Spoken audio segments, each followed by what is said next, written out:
Assalamualaikum warahmatullahi wabarakatuh. Nama saya Adila Fauza dengan NIM 2010421057 dari kelas akuntansi B.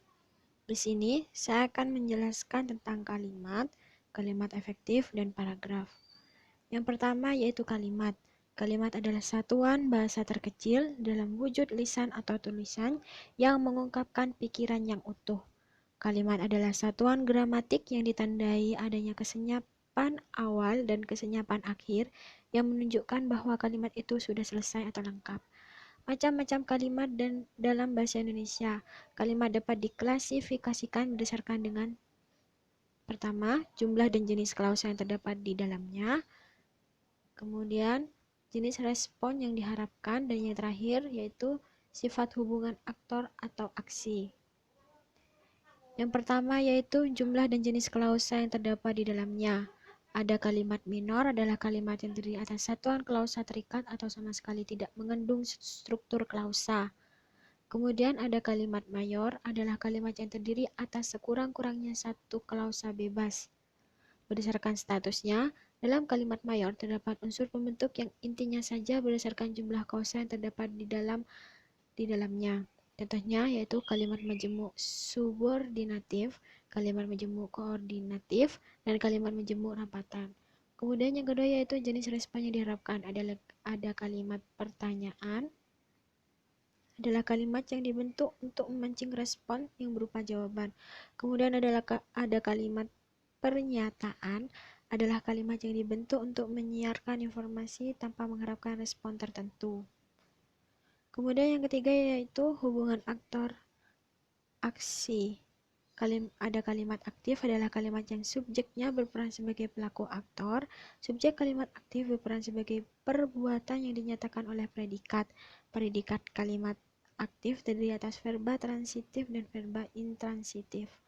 Kemudian ada kalimat pasif adalah kalimat yang subjeknya berperan sebagai penderita. Subjek dalam kalimat pasif berperan sebagai penderita perbuatan yang dinyatakan oleh predikat kalimat tersebut.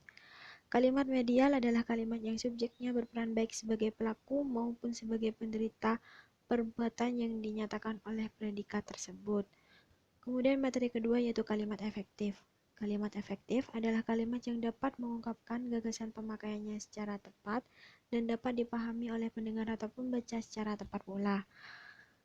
Kalau gagasan yang disampaikan sudah tepat, pembaca atau pendengar dapat memahami pemikiran tersebut dengan mudah, jelas, dan lengkap seperti apa yang dimaksud oleh penulis atau pembicaranya. Syarat umum kalimat efektif adalah adanya kesepadanan dan kesatuan gagasan, kemudian kelogisan, keparalelan, penekanan atau ketegasan, kehematan, kepaduan atau koherensi, kemudian yang terakhir yaitu kecermatan. Kemudian materi yang terakhir yaitu paragraf.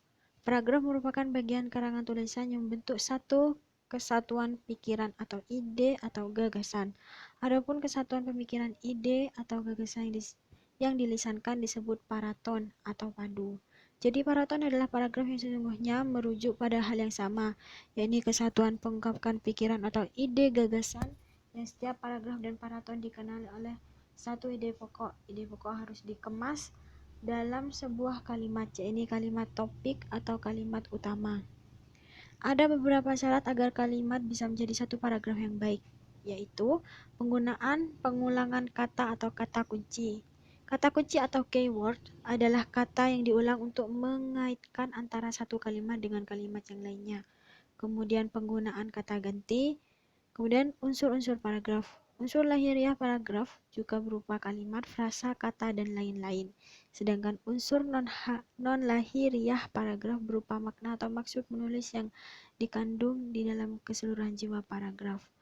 Unsur di mana unsur-unsur paragraf tersebut terdapat kalimat topik atau kalimat utama, kalimat pengembang atau kalimat penjelas, kalimat penegas, dan kalimat transisi. Sekian penjelasan dari saya. Terima kasih. Jika ada pertanyaan, tolong kirim ke alamat email saya yang telah tertera. Sekian. Assalamualaikum warahmatullahi wabarakatuh.